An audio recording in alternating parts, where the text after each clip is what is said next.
Why do some inmates never want to leave? It sounds impossible. It sounds backward. It sounds wrong.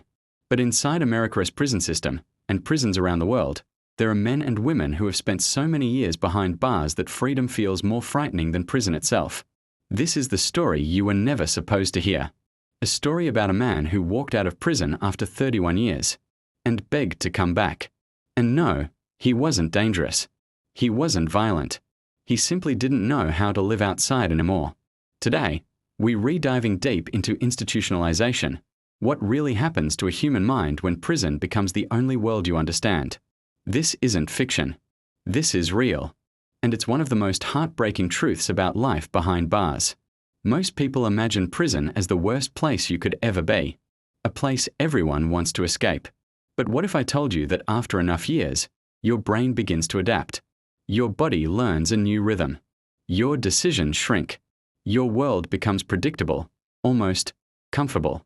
Not because it's good, but because it's familiar. And for the human mind, familiar can sometimes feel safer than freedom. To understand this, we need to follow the story of one man, a man whose life teaches us how powerful institutionalization can be. His name is Raymond Carter. Raymond wasn't a celebrity inmate. He wasn't a headline. He was an ordinary man who made one mistake at 19, a nonviolent robbery gone wrong, no injuries, no weapons discharged. He received a long sentence because of strict laws at the time.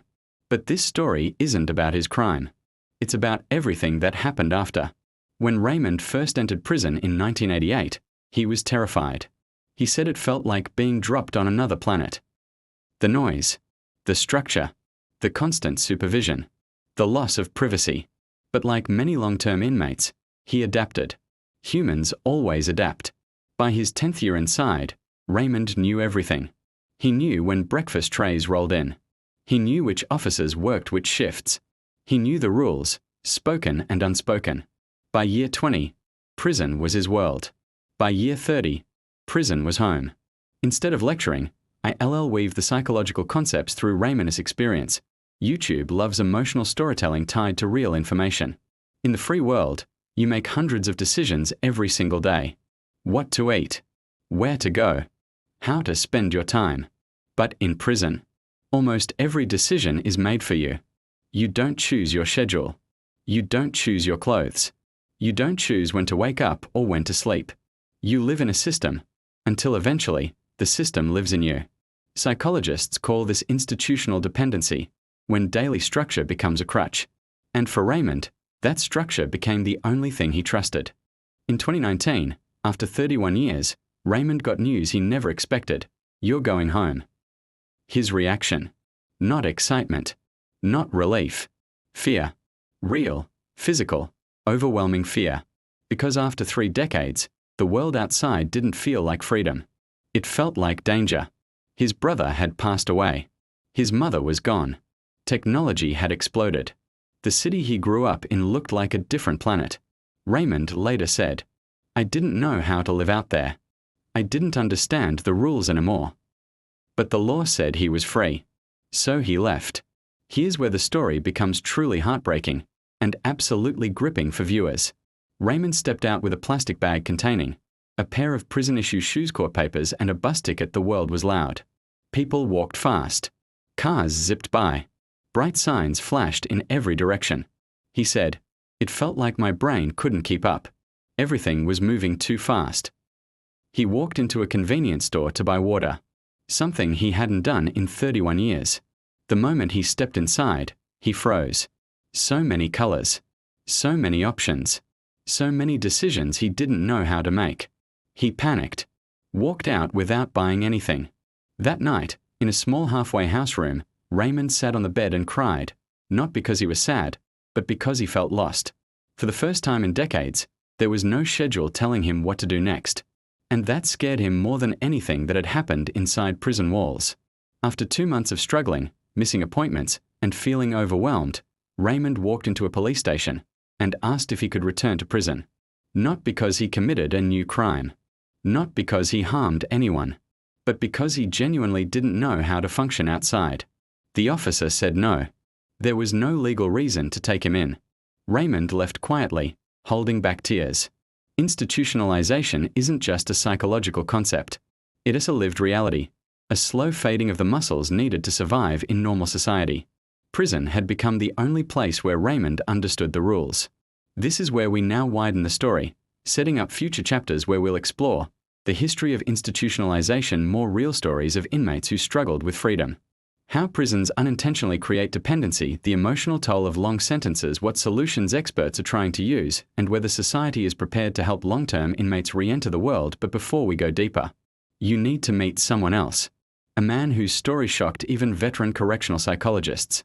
His name is Elias Monroe, and his life reveals the second stage of institutionalization, the stage where prison becomes not just familiar, but comforting. Elias is the key to understanding why some inmates don't just fear freedom, they reject it entirely. Before Raymond Carter ever stepped out into the world he no longer recognized, there was another man, a man whose story would later become a case study in criminal psychology classes across the country. His name was Elias Monroe. Elias didn't fear freedom. He didn't want it. Where Raymond struggled to adjust, Elias never even tried. To understand institutionalization in its deepest form, the kind that rewires identity, personality, and a person's sense of purpose, you must understand Elias. Unlike Raymond, who entered the system at 19, Elias arrived much older. He was 34, a factory worker, quiet, routine-driven, a man who never caused trouble, never raised his voice, and never stood out.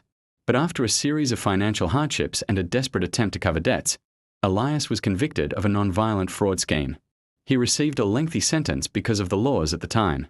At first, he was devastated, not because of where he was going, but because of what he was leaving. His job, his routine, his small apartment where every morning smelled like instant coffee and machine oil. The life he built piece by piece. Elias didn't fear prison, he feared change. And prison, with all its rigid schedules, its rules, its predictability, became the first place in his life where he felt truly stable. Every prison has inmates who blend into the background. Men who never break rules, never draw attention, never raise suspicion. Elias was one of them. He lived the same day, every day, for years. Wake up at 5:30. Stand for count. Eat breakfast at 6:15. Walk the yard at 7 o'clock. Report to his job assignment at 8 o'clock. Lunch at 11:30. Return to work until 3 o'clock. Dinner at 5 o'clock. Reading until lights out. For many inmates, this routine feels suffocating. For Elias, it felt like peace. One correctional officer described him like this: Elias was the most predictable man I ever supervised. If he didn't appear somewhere exactly on time, we checked on him. That's how consistent he was. Consistency became his identity. Predictability became his comfort. Structure became his anchor. This is one of the most misunderstood parts of institutionalization. White right-pointing backhand index: some people don't become dependent on prison because it's harsh. They become dependent because it's stable. For people whose lives outside were filled with instability, uncertainty, or chaos, prison becomes the first environment where they know what tomorrow will look like. After serving 22 years, Elias became eligible for parole. Most inmates prepare months in advance. Letters of support, plans for release, family contacts, job possibilities, halfway house applications. Elias prepared none of these. When the parole board asked him, "Do you feel ready to re-enter society?" Elias didn't hesitate. He simply said, "I don't think society needs me anymore, and I don't think I need it." The board was stunned. Most inmates would say anything to get out. Elias was telling them he felt no connection to the world outside. One board member later recalled, "It wasn't depression. It wasn't fear. It was acceptance." He genuinely believed his life made more sense inside than out. This wasn't hopelessness. It was institutional identity. Prison wasn't just where Elias lived. It was who he had become. After reviewing his case, the parole board did something unusual. They granted parole anyway. The logic was simple. Elias had done enough time, caused no issues, and deserved a chance at freedom. But when officers approached him with the news, he didn't celebrate. He didn't smile. He didn't pack his things. He asked a question that chilled everyone in the room. "Is it okay if I stay?" Legally, the answer was no. He had to be released. Emotionally, the staff understood him. Elias wasn't scared of the outside world. He simply didn't want to restart his life at 56 years old in a world that barely resembled the one he left behind. He didn't know smartphones, self-checkout machines, online banking, modern transportation. Entire neighborhoods were different. Friends had moved away or passed on. In prison, he had routine, purpose, and community. Outside, he had none. That sense of nothing to return to is one of the strongest factors behind inmates who prefer life inside. Elias walked out of prison quietly, carrying the standard release kit, paperwork, a voucher for clothing, a list of phone numbers for re-entry programs, a small envelope with gate money. He stepped outside, and for the first time in over 2 decades, felt the sun without a fence in front of it. But instead of smiling, he looked around as if he had stepped into a country he'd never visited. Traffic was louder. People talked faster. Technology had exploded beyond anything he remembered. One officer said, "He looked like a man misplaced in time." At the gate, he turned and said, "Thank you for everything. I'm sorry I couldn't be what the world wants me to be." Then he walked toward a bus stop, each step slower than the last. Not because of physical exhaustion, but because of emotional disconnection. He wanted to do well. He wanted to adapt. But the world had moved on without him. His struggle was psychological overwhelm, the sensory overload of a world too fast. He wasn't afraid. He wasn't confused. He simply didn't want to return to a life he no longer connected with. His struggle was identity. He no longer believed he belonged anywhere except prison. Both men experienced institutionalization, but in different forms. One felt lost without structure. The other felt complete because of it. This is why some inmates don't just fear leaving prison. They resist it. Because for them, prison isn't a cage. It's a world. For many viewers, the next natural question is, what happened next? Did they survive outside?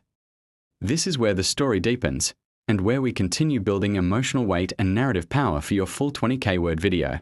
Raymond and Elias's journeys after release reveal a truth that most documentaries never talk about.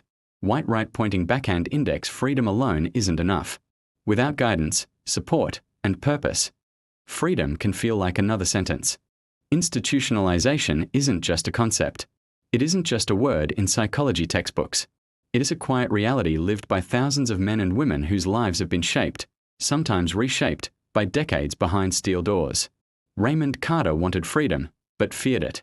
Elias Monroe was given freedom, but didn't want it. 2 different stories. One painful truth. Leaving prison isn't just walking through a gate. It's stepping into a world that kept evolving while they stayed frozen in time. A world that expects them to run, when they are still learning how to walk again. Some inmates don't want to leave because they've lost their place in society. Others because society never saved a place for them in the first place. And until we understand this, until we see the human behind the inmate, until we recognize the struggle behind the statistics, the cycle will continue. Freedom is more than release.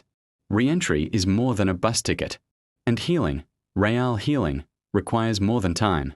It requires understanding. It requires patience. It requires humanity. If this story opened your eyes, if it made you feel something, then share it. Because somewhere out there, someone is walking out of a prison gate right now, confused, overwhelmed, alone, hoping the world still has a place for them. Thanks for watching. Stay curious. Stay compassionate. And as always, I'll see you in the next documentary. Kindly like and subscribe to my channel.